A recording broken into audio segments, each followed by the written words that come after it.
எனக்கு அன்பான தேவ பிள்ளைகளே, இந்த நாளிலும் கூட கர்த்தர் தந்த வார்த்தை 1 சாமுவேல் 1:11 வாசிக்கிறோம். இப்படியாக 1 சாமுவேல் 1:11, சேனைகளின் கர்த்தாவே தேவரீர் உம்முடைய அடியாளின் சிறுமையை கண்ணோக்கி பார்த்து உம்முடைய அடியாளை மறவாமல் நினைத்தருளி.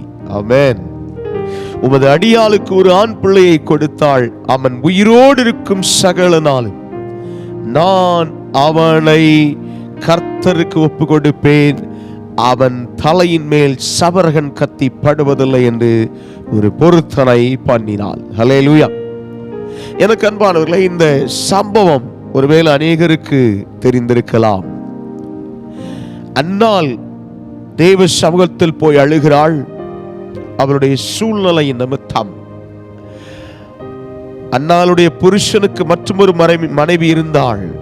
அவள் நிமித்தம் உண்டான நிந்தை, அந்த நிந்தையினாலே அங்கே சொல்லுகிறாள், என்னை நினைத்தருளும் ஆண்டவரே, என் சிறுமையை கண்ணோக்கி பார்த்து நினைத்தருளும் என்று சொல்லுகிறாள்.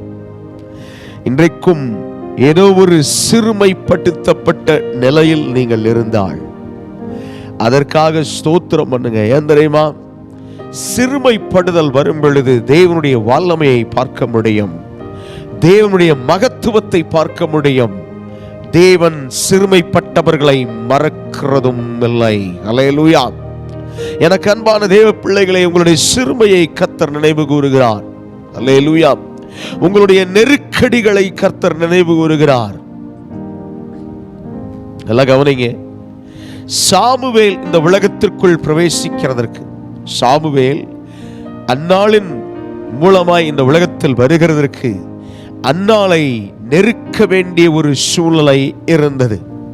அவள் நெருக்கப்பட்டாள், சிறுமைப்படுத்தப்பட்டாள்.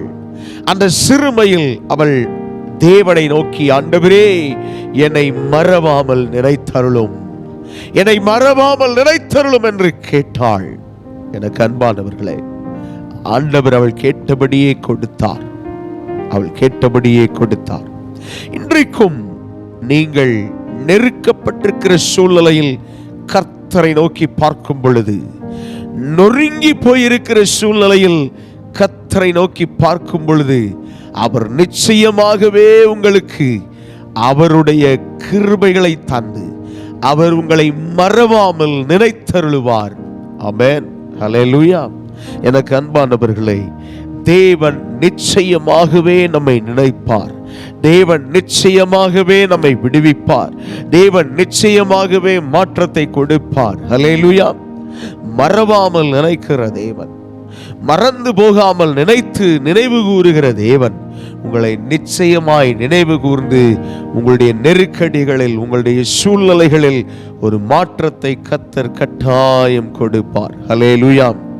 அன்பானவர்களே, அதனுடைய அந்த வசனத்தினுடைய பின்பகுதியிலே பார்க்கும் பொழுது அங்கே சொல்லுகிறது, ஒரு ஆண் பிள்ளையை தந்தாள். உமது அடியாளுக்கு ஒரு ஆண் பிள்ளையை தந்தாள். அவன் உயிரோடு இருக்கும் சகல நாளும் அவனை கர்த்தருக்கு ஒப்பு கொடுப்பேன். நல்லா கவனிங்க. தேவனிடத்தில் கேட்டு பெற்றேன் என்று சொல்லுகிறதுக்குத்தான் அவனுக்கு சாமுவேல் என்ற பெயர். தேவன் அவனை கொடுத்தார், சாமுவேலை கொடுத்தார். இப்போ சாமுவேலை அவனுடைய சிறு வயதுல கொண்டு வந்து தேவ சமூகத்தில் விடுறான். அவனுக்கு வசனம் சொல்லுது, பிள்ளையை பால் மறக்க பண்ணின பின்பு என்று எழுதியிருக்கிறது. நீங்க இதெல்லாம் 1வது 2வது அதிகாரங்களுக்குள்ள இது எல்லாத்தையும் நீங்க வாசித்து முடிக்க முடியும். 1 சாமுவேல் 1:2. இப்போ அவள் ஏனென்றால் வருஷந்தோறும் வரும் பொழுது ஒரு சட்டையெல்லாம் தச்சு கொண்டு வருவான்னு அவனை குறித்து எழுதியிருக்கு. அந்த ஸ்டோரி, அந்த கதைகளை, அந்த விளக்கங்களை, நடந்த சம்பவங்களை நீங்கள் இந்த 2 அதிகாரங்களுக்குள்ளே நீங்கள் பார்க்க முடியும். அன்பானவர்களே, ஒரு சிறு பையன், நல்லா கவனிங்க, மேபி அவனுக்கு ஒரு 5 to 7 வயதுக்குள்ளே இருந்திருக்க வேண்டும். இந்த 7 வயதுக்குள்ளே தாய் பண்ணின பொருத்தனையையும், தாய் சொன்ன கர்த்தரிடத்தில் நான் உன்னை ஒப்புவித்திருக்கிறேன் என்று சொல்லுகிற காரியத்தையும் அந்த பிள்ளையாண்டனிடத்தில் சொல்லும் பொழுது கொஞ்சம் இப்படி யோசித்து பாருங்க. அந்த சிறு பிள்ளை சிறு வயது முதல் தன் தாய்க்கு கீழ்ப்படிந்தவனாகவும் இருந்திருக்க வேண்டும். மட்டுமல்ல, எனக்கு அன்பான தேவ பிள்ளைகளே, அந்த சிறு வயது முதல் முதிர் வயது வரைக்கும், ஏன்னா அந்த வசனத்துல அவ ஒப்பு கொடுக்கிற அந்த ஒப்பு கொடுத்தல கவனிச்சு பாருங்க, உயிரோடு இருக்கும் சகல நாளும் நான் அவனை கர்த்தருக்கென்று ஒப்பு கொடுப்பேன், அவன் தலையின் மேல் சவரகன் கத்தி படுவதில்லை. 2 காரியம் சொல்றான். இந்த 2ஐயும் சாமுவேல் தன் காலத்தில் நிறைவேற்றி இருக்க வேண்டும். அல்லேலூயா. when person ஒரு மனிதன் கர்த்தருக்கு தன்னுடைய பெற்றோருக்குள் கீழ்ப்படிந்திருக்கும் பொழுது, எபேசியர் 6:1 சொல்லுது, பிள்ளைகளே உங்கள் பெற்றாருக்கு கர்த்தருக்குள் கீழ்ப்படிந்திருங்கள். கர்த்தருக்காக தன்னை ஒப்பு கொடுத்தவனாகவும் அர்ப்பணித்தவனாகவும் அவன் கீழ்ப்படுகிற ஒரு கீழ்ப்படிதல் கர்த்தர் அவன் என்ன செய்யறாரு? பயன்படுத்துறாரு. அல்லேலூயா. கர்த்தருடைய அந்த புஸ்தகம் முழுசுலையும் வாசித்து பார்த்தீங்கன்னா, அவனை குறித்து சாமுவேல் கர்த்தருடைய தீர்க்கதரிசிதான் என்று தான் முதல் பெயர்சபா மறைக்கும் வழங்கிற்றுன்னு சொல்லுது. அல்லேலூயா. எனக்கு அன்பானவர்களே, தாய் என்னை நினைத்தருளும் என்று கேட்டாள், மறவாமல் நினைத்தருளுங்க. அவளுக்கு அந்த ஆண் பிள்ளையாகிய சாமுவேல் கொடுக்கப்பட்டான். சாமுவேல் என்ன செய்தான்? தாய் என்னை கர்த்தரிடத்தில் பெற்றுக்கொண்டாள் என்று சொல்லி. நல்லா கவனிங்க. இன்னைக்கு பெற்றோர் இல்லைன்னா கொஞ்ச நேரத்தில் அந்த பிள்ளைகள் வேற மாதிரியாய் சில காரியங்களை செய்கிறோம். ஆனால் வருஷத்துக்கு ஒரே முறைதான் வந்து பார்ப்பாள் அந்த பெண். ஆனால் சாமுவேல் ஏலிக்கு கீழ்ப்படிந்தவனாகவும் கர்த்தருக்கு கீழ்ப்படிந்து பணிவிடை செய்து கொண்டிருந்தான் என்று சொல்லி அவனை குறித்து எழுதியிருக்கிறது.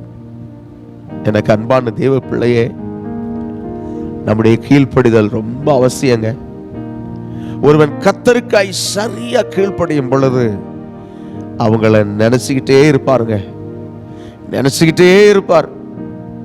நீங்க 1 சாமுவேல் 10, 11, 12 இந்த அதிகாரங்கள் எல்லாம் வந்தீங்கன்னா, சாமுவேல் அங்கே அரசாட்சி போல செய்து கொண்டிருக்கிற காரியம், எனக்கு வேண்டாம், எனக்கு ஒரு ராஜாவை கொடுன்னு சொல்லி ஜனங்க கேட்குறாங்க.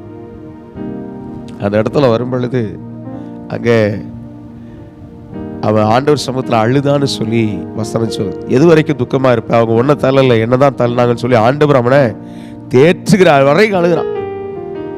கொஞ்சம் யோசித்து பாருங்க.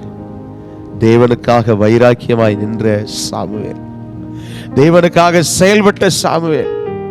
எனக்கு அன்பானவர்களே, இந்த தாய் எப்படி என்னை நினைத்தருளும் என்று கேட்டாலோ மறவாமல் நினைத்தருளும்.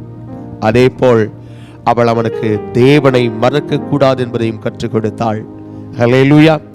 எனக்கு அன்பானவர்களே, எந்த வரைக்கும் நாம நம்முடைய பிள்ளைகளுக்கு கர்த்தரை பற்றி சொல்லிக் கொடுக்கிறோம் சற்று ஆராய்ந்து பார்ப்பீங்களா? தேவனை மறக்க கூடாது என்று சொல்லி தெளிவாய் சொல்லிக் கொடுக்கிற ஒரு நல்ல குணம் வேண்டும். அது அந்நாளிடத்தில் இருந்தது. ஹல்லேலூயா. இன்னைக்கும் கேட்பீங்களா? கண்களை மூடி ஜெபிக்கலாமா? மகிமையின் தேவனும் மாறாதவரும் இரக்கத்தில் ஐஸ்வர்யம் உள்ளவருமாய் இருக்கிறவரே, கேட்ட இந்த சத்திய வசனத்தின்படி ஆவியானவர் ஆண்டவரே எங்களை வழிநடத்தி செல்லும்படியாய், ஆண்டவரே மறவாமல் எங்களை நினைத்தருளும்படியாய் வேண்டி ஜெபிக்கிறோம். கிருபையாயிரும், காத்துக்கொள்ளும். இயேசு கிறிஸ்துவின் உன்னத நாமத்தில் வேண்டி ஜெபிக்கிறேன் ஜீவனுள்ள நல்ல பிதாவே. ஆமென், ஆமென், ஆமென். Praise the Lord.